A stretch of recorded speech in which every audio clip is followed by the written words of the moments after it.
ഈ personal inflation എന്ന് പറഞ്ഞാൽ എന്താ? ഞാൻ പേഴ്സണൽ ഇൻഫ്ലേഷൻ പറഞ്ഞില്ല. ഞാൻ ബാംഗ്ലൂരായിരുന്ന ടൈമിൽ കല്യാണത്തിന് മുന്നേ ഞാനൊരു പേയിങ് ഗസ്റ്റായിട്ട് PG ആയിട്ട് താമസിച്ചിരുന്നത്. അത് കഴിഞ്ഞ് അന്ന് 2500 രൂപയാണെന്ന് എൻ്റെ റെൻറ്റ് പറഞ്ഞു കഴിഞ്ഞാൽ.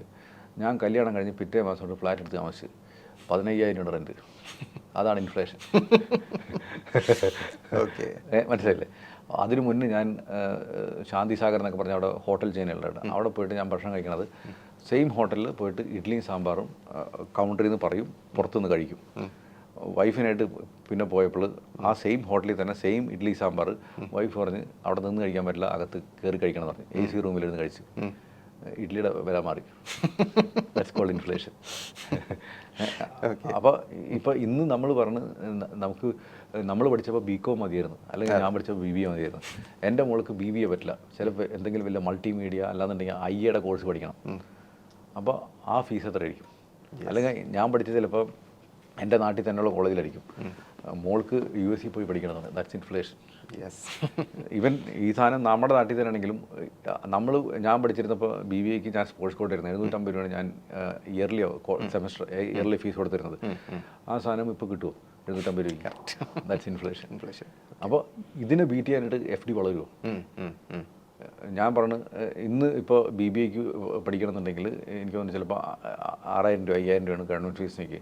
ഞാൻ പറഞ്ഞു എൻ്റെ മോൾക്ക് BBA പഠിക്കണം, 6000 രൂപ FD ഇട്ട് വയ്ക്കുക. FD എന്ന് വളരേണ്ട മാത്രം പൈസ വെച്ചിട്ട് എനിക്ക് 10 കൊല്ലം ഒരു 5 കൊല്ലം കഴിഞ്ഞാൽ എഡ്യൂക്കേഷൻ ബീറ്റ് ചെയ്യാൻ പറ്റുമോ?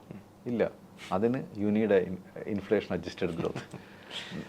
ഒരു ഫ്യൂച്ചറിസ്റ്റിക് കാൽക്കുലേഷൻ മസ്റ്റായിട്ടും വേണമല്ലേ? അതിന് ശരിക്കും പറഞ്ഞാൽ ഈ പറഞ്ഞ ഒരു ഇൻവെസ്റ്റ്മെന്റ് പ്ലാനിങ് നടത്തിയിട്ട് ചെയ്യാവൂ. അതിനാണ് എനിക്ക് തോന്നുന്നത് ഇത്തരം ഒരു അഡ്വൈസ് നമ്മൾ എടുക്കേണ്ടത് അല്ലേ? നോർമലി ഒരു സാധാരണക്കാരനെ സംബന്ധിച്ചിടത്തോളം അത്തരം ചിന്താഗതികളില്ല. എനിക്ക് തോന്നുന്നു even personal budget write down ചെയ്യുന്ന ഒരു ശീലം പോലും കുറവാണെന്ന് എനിക്ക് തോന്നുന്നു. അത് ഏറ്റവും നല്ലത് കൈകൊണ്ട് എഴുതാനെങ്കിൽ കുറച്ച്. ഇപ്പം നേരത്തെ ശ്രീജിത്ത് പറഞ്ഞ കാര്യത്തിൽ ബാഡ് ഡെറ്റ് എന്ന് പറഞ്ഞിട്ട് നമ്മൾ പറഞ്ഞു. ഇപ്പം നമ്മൾ പറഞ്ഞൊരു മൊബൈൽ വാങ്ങണത് ലോൺ എടുത്ത് വാങ്ങുന്നത് ചിലപ്പോൾ ബാഡ് ഡെറ്റ് ആയിരിക്കും. പക്ഷേ നമ്മളിപ്പോൾ ഐഫോൺ വാങ്ങണം, ഇപ്പോൾ ശ്രീജിത്ത് ഐഫോൺ വാങ്ങണം, അതിപ്പോൾ ചിലപ്പോൾ ലോൺ എടുത്ത് വാങ്ങണമെന്നായിരിക്കും. അത് പക്ഷേ ശ്രീജിത്ത് അത് ഉപയോഗിച്ചിട്ട് ഒരു യൂട്യൂബ് ചാനൽ നടത്തണം. എന്നിട്ട് അതിൽ നിന്ന് വരുമാനം ഉണ്ടാക്കാൻ നിൽക്കണം.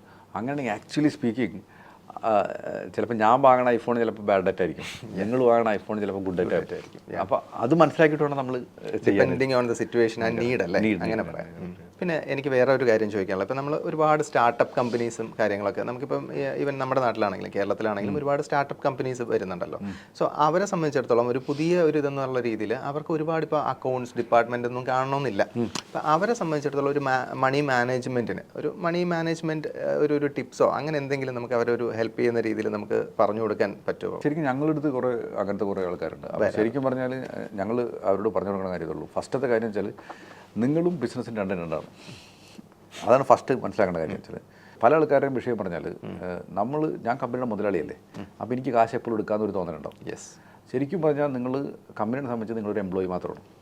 ഇപ്പോൾ നിങ്ങൾ ചിലപ്പോൾ കമ്പനിയുടെ CEO ആയിരിക്കും, MD ആയിരിക്കും, പക്ഷേ actually speaking you are N employee. അപ്പോൾ എംപ്ലോയിക്ക് കാശ് എടുക്കാൻ പറ്റുന്ന റൈറ്റ് എന്താ? ശമ്പളം എടുക്കുക. ആ ശമ്പളം എഴുതി വെച്ചിട്ട് കൃത്യമായിട്ട് ശമ്പളം എടുക്കാൻ പറ്റും. അത് ആസ് എ MD നിങ്ങളുടെ റൈറ്റാണ്. ഞാൻ ഈ കമ്പനിക്ക് വേണ്ടി പണിയെടുക്കണം, അത് കമ്പനിയെ തന്നിരിക്കണം. അത് നിങ്ങൾക്കും കമ്പനിയുടെ ഈ ബന്ധം മനസ്സിലാക്കിയോ അന്ന് രക്ഷപ്പെട്ട്. അതോടൊപ്പം കമ്പനിയോടൊപ്പം ഒരു റവന്യൂ ഉണ്ടാക്കുക, ഒരു ഇൻകം ഉണ്ടാക്കിയെടുക്കുക, അതിലൊരു റിസർവ് എപ്പോഴും ഉണ്ടാക്കി കാണിക്കുക.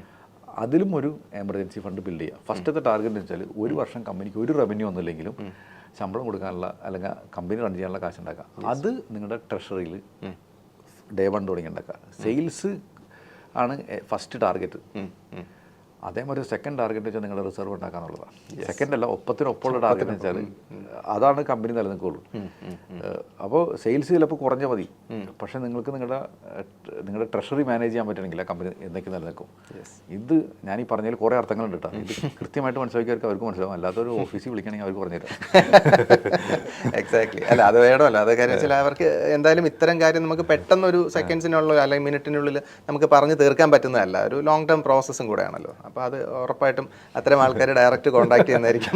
അല്ലാതെ ഞാനങ്ങനെ ഒരു സെയിൽസിന് വേണ്ടി പറഞ്ഞതല്ല. ഞാൻ ഈ പറഞ്ഞ വെച്ചാൽ ഞാൻ ഈ പറഞ്ഞത് ശരിക്കും മനസ്സിലാക്കണമെങ്കിൽ ഇത് മനസ്സിലാക്കണോ ചെയ്യുന്നുണ്ടാവും. അല്ലാത്തവർക്ക് definitely you sit and think എന്ത് ചെയ്യണം എന്നുള്ളത്. അല്ല, അങ്ങനെയുള്ളവർ ഒരുപാട് ഞാൻ കണ്ടിട്ടുണ്ട്. കാര്യം ആദ്യം ഈ പറഞ്ഞ പോലെ ഒരു പ്രോഫിറ്റ് അല്ലെങ്കിൽ ഒരു മാർജിൻ കയറുമ്പോൾ ടേൺ ഓവർ വരുമ്പോൾ അവർ ഈ പറഞ്ഞ പോലെ അവരുടെ പേഴ്സണൽ കാര്യങ്ങൾക്കും അല്ലാതെയും എടുത്ത് ഒരുപാട് സ്പെൻഡ് ചെയ്തിട്ട് അവസാനം ടോട്ടൽ ലോസിലേക്ക് പോകുന്ന അവസ്ഥ, ഈ പറഞ്ഞ പോലെ സാലറി കൊടുക്കാൻ പോലും നിവൃത്തിയില്ലാത്ത അവസ്ഥയിൽ പോകുന്ന ഒരുപാട് കമ്പനീസിനെ നമ്മൾ കണ്ടിട്ടുണ്ട്. അപ്പോൾ അതുകൊണ്ടാണ് ഞാൻ ഈ ഒരു ചോദ്യം ചോദിച്ചത്. Very relevant question.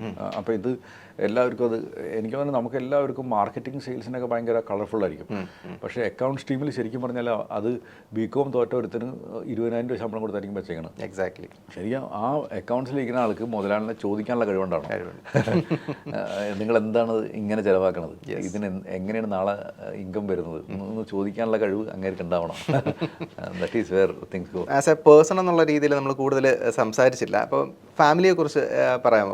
എന്താണ് ലൈക്ക് വൈഫ് എന്താണ് ചെയ്യുന്നത്? അല്ലെങ്കിൽ വൈഫ് സിത്താര, ആള് റൈറ്റർ, എഴുതും, റൈറ്ററാണ്, പോംസ് ഒക്കെ എഴുതും. പിന്നെ എന്തെങ്കിലും കുറേ പുള്ളി ഷീ ഹാസ് ഹെയർ ഓൺ. അപ്പോൾ എനിക്ക് തോന്നുന്നു you are not interfering into that business. ഇത് മനസ്സിലാവില്ല ഇന്റർഫിയർ ചെയ്തത്. അതാണ് ഞാൻ വായിക്കാറുണ്ട് സിത്തു എഴുതുന്നത്.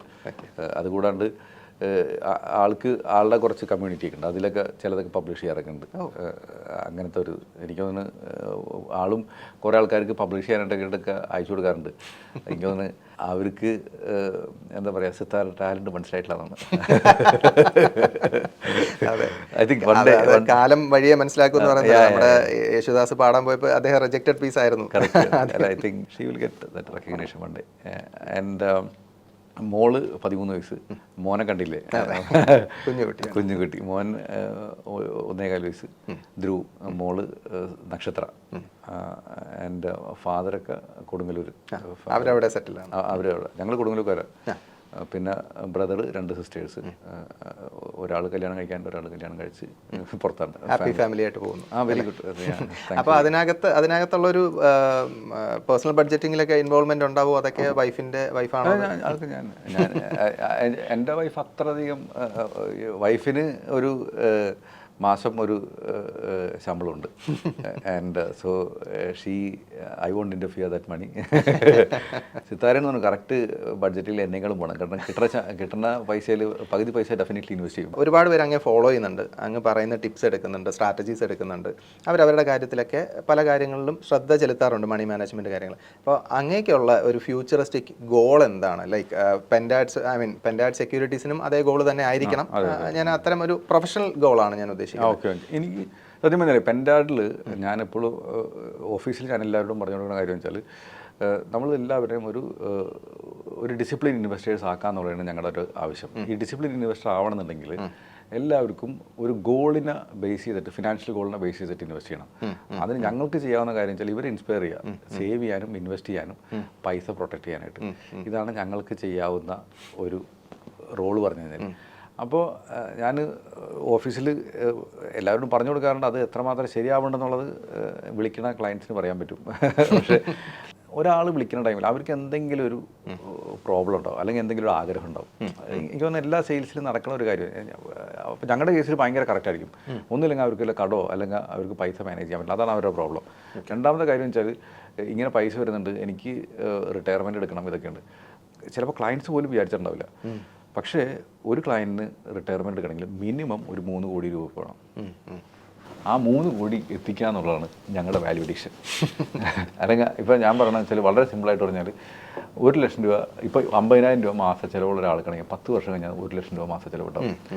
1 ലക്ഷം രൂപ മാസം കൊടുക്കണമെങ്കിൽ 3 കോടി രൂപ വേണം. അത് ആൾക്ക് സേവ് ചെയ്യാനൊക്കെ മടിയായിരിക്കും. അങ്ങനെ സ്നേഹത്തോടെ അല്ലെങ്കിൽ ഇത്തിരി ദേഷ്യത്തോടെ ആ സ്വാതന്ത്ര്യം കിട്ടിക്കഴിഞ്ഞാൽ അത് മാസം സേവിപ്പിക്കാനായിട്ട് പ്രലോഭിപ്പിച്ച് കഴിഞ്ഞ് കഴിഞ്ഞാൽ അങ്ങേർക്ക് അത് അച്ചീവ് ചെയ്യാൻ പറ്റും. അതിന് വീണിയുടെ ലോങ് ടൈം റിലേഷൻഷിപ്പ്. അങ്ങേർക്ക് നമ്മുടെ അടുത്തും കംഫർട്ട് വേണം, നമുക്ക് അദ്ദേഹത്തിൻ്റെ അടുത്തും കംഫർട്ട് വേണം. അപ്പോൾ അത് ചെയ്യാൻ പറ്റിക്കഴിഞ്ഞാൽ, അപ്പം ഞാൻ ഓഫീസിൽ എല്ലാവരോടും പറഞ്ഞു കൊടുക്കുന്നത്, നിങ്ങൾ ചെയ്യണത് ശരിക്കും പറഞ്ഞാൽ ഇനി ചാരിറ്റി ചെയ്യേണ്ട, ഇതാണ് പുണ്യപ്രവൃത്തി. പെൻഡാഡിനെ സംബന്ധിച്ച് ഞാൻ കാണുന്ന കാര്യം വെച്ചാൽ ഇതൊരു ബ്രോക്കിംഗ് ഫേമാണ്. ഇത് പലപ്പോഴും ആളുകൾക്ക് ബ്രോക്കിങ്ങിൽ നിന്ന് വന്നിട്ട് ആളുകൾ ഒത്തിരി ഗ്രീഡിൻ്റെ പേരിലും ഫിയറിൻ്റെ പേരിലും വന്നിട്ട് പൈസ നശിപ്പിച്ച് കളയാം. അതിലൊരു കൺട്രോൾ ചെയ്യാൻ പറ്റുമോ? ആളുകൾക്ക് പൈസ ഇൻവെസ്റ്റ് ചെയ്തിട്ട് അവർക്ക് കുട്ടികളുടെ എഡ്യൂക്കേഷൻ വരുന്ന ടൈമിൽ ഈ പൈസ വേണം കേട്ടോ ഞങ്ങൾ റിഡീം ചെയ്യണം എന്ന് പറഞ്ഞിട്ട് ആശ്വാസത്തോടെ എടുക്കാൻ പറ്റണം. എക്സാക്ട്ലി. അല്ലാന്നുണ്ടെങ്കിൽ റിട്ടയർമെൻറ്റ് ടൈമിൽ ഒരു ടെൻഷൻ ഇല്ലാതെ പറ്റുന്നു. ഇനി ഒരു ബ്രെഡ് വിന്നറായ ഒരാൾക്ക് എന്തെങ്കിലും പറ്റിക്കഴിഞ്ഞ് കഴിഞ്ഞാൽ ഭാര്യയ്ക്ക് പൈസ മാനേജ് ചെയ്യാനായിട്ട് ഒരു ടെൻഷൻ ഇല്ലാതെ നമ്മളുടെ ഹെൽപ്പോടെ ചെയ്യാൻ പറ്റണം. ദാറ്റ് ഇറ്റ് സെൽഫ് ഈസ് ഇത് പറയാൻ എളുപ്പമാണ്. പക്ഷേ I think if I can do this to the correct way I will be happy. My company's purpose is fulfilled. ഇത് ചെയ്താൽ തന്നെ I think we can be remembered as one of the best company take care of the clients.